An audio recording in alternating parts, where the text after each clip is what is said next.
إلى أنا كرئيس الجامعة ما حافظتش عليه وما قويتوش، فاش نفعتني هذه رئاسة الجامعة؟ اللي عندنا اليوم معطيات خطيرة، تفاصيل ثقيلة، وملف قد يقلب موازين الكرة الإفريقية رأساً على عقب. أهلاً بكم يا مغاربة في حلقة جديدة من كشف المستور.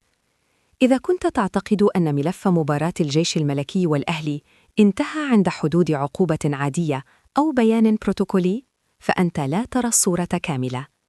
خلال الساعات الأخيرة تحركات غير عادية خلف الكواليس، اجتماعات مغلقة، اتصالات متسارعة، وصمت ثقيل داخل أروقة الاتحاد الإفريقي.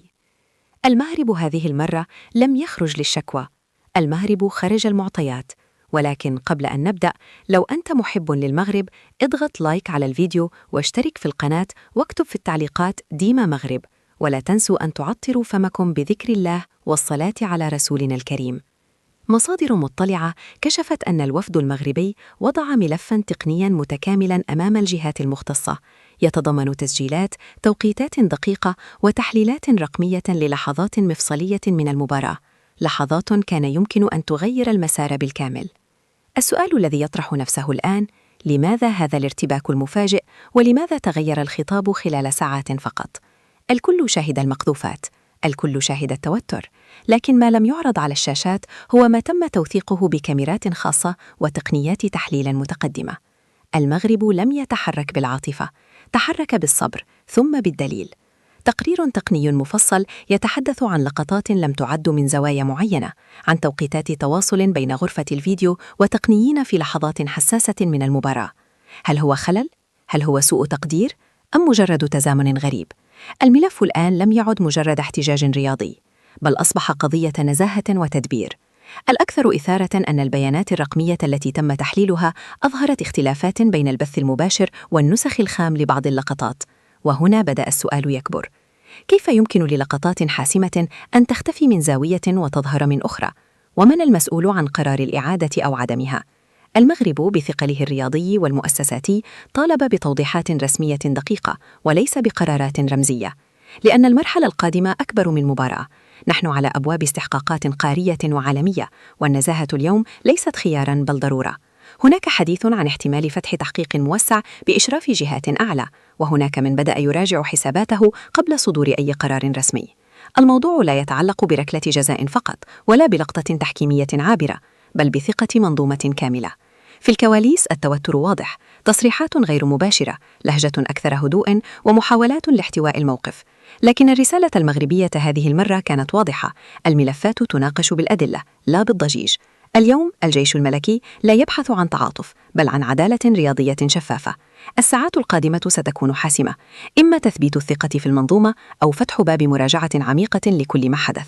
سؤالي لكم الآن: هل ترون أن العقوبات الانضباطية كافية في مثل هذه الملفات، أم أن إعادة المباراة في ظروف محايدة هي الحل الأقرب للعدالة؟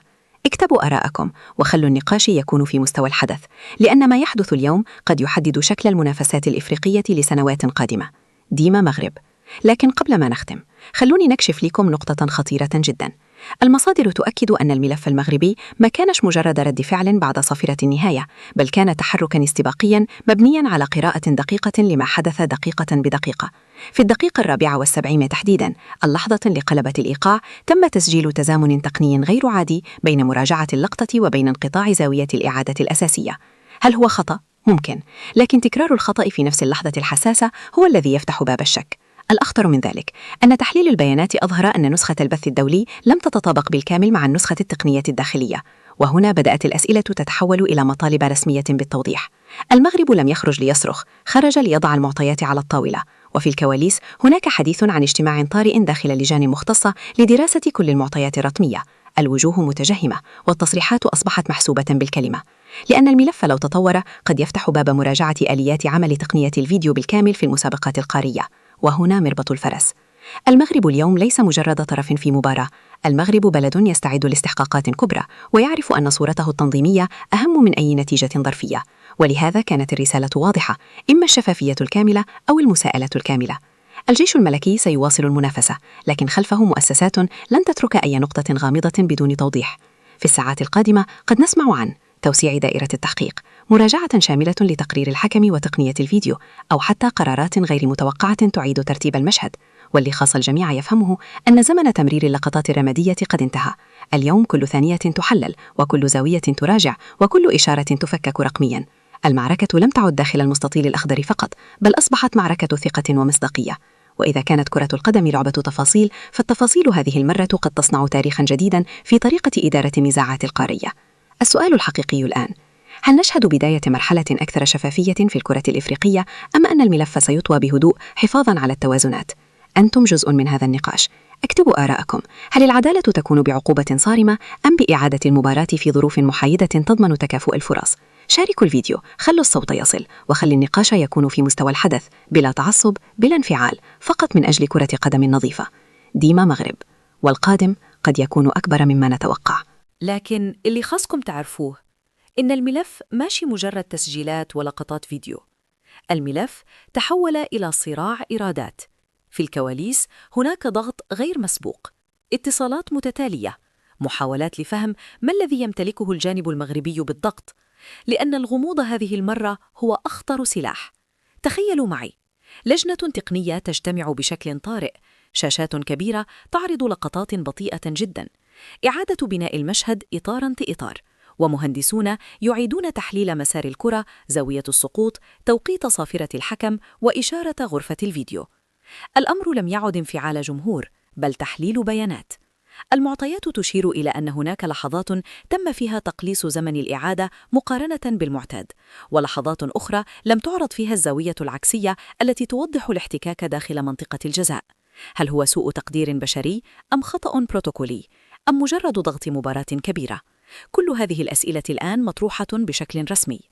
الأخطر أن هناك حديث عن تقارير موازية لم تعتمد في النسخة النهائية لمحضر المباراة، وهنا تبدأ الحساسية، لأن أي اختلاف بين النسخة الأولية والنسخة المعتمدة يفتح باب المساءلة. المغرب حسب ما يتداول طالب بتفسير تقني مكتوب ومفصل يتضمن تسلسل القرارات داخل غرفة الفيديو، أسماء الطاقم المسؤول لحظة المراجعة، توقيت كل إشارة أرسلت للحكم الرئيسي. هذه ليست لغة عاطفة، هذه لغة مؤسسات. وفي المقابل هناك حالة ترقب داخل الأوساط القارية.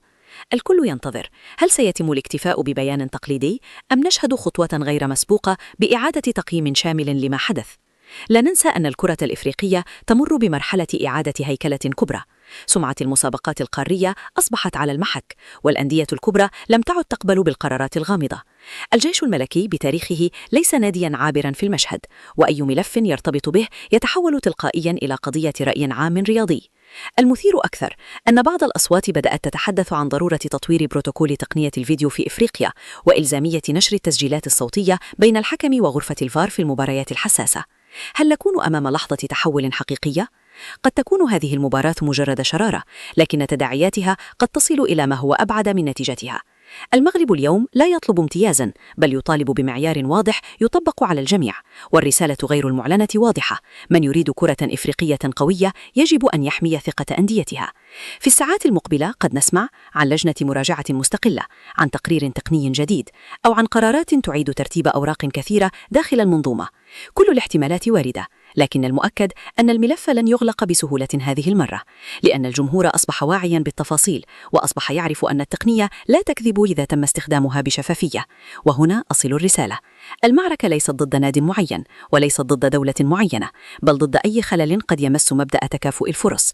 الكرة يجب أن تحسم في الميدان، لا في زاوية كاميرا ناقصة، ولا في لحظة إعادة مبتورة. اليوم نحن أمام اختبار حقيقي لمنظومة كاملة، إما أن تثبت قدرتها على التصحيح، أو تفتح الباب أمام مرحلة جديدة من المطالبة بالمحاسبة.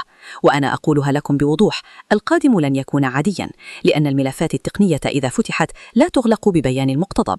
ترقبوا الساعات القادمة، تابعوا كل تحديث، ولا تنسوا أن قوة أي جمهور في وعيه لا في صوته فقط.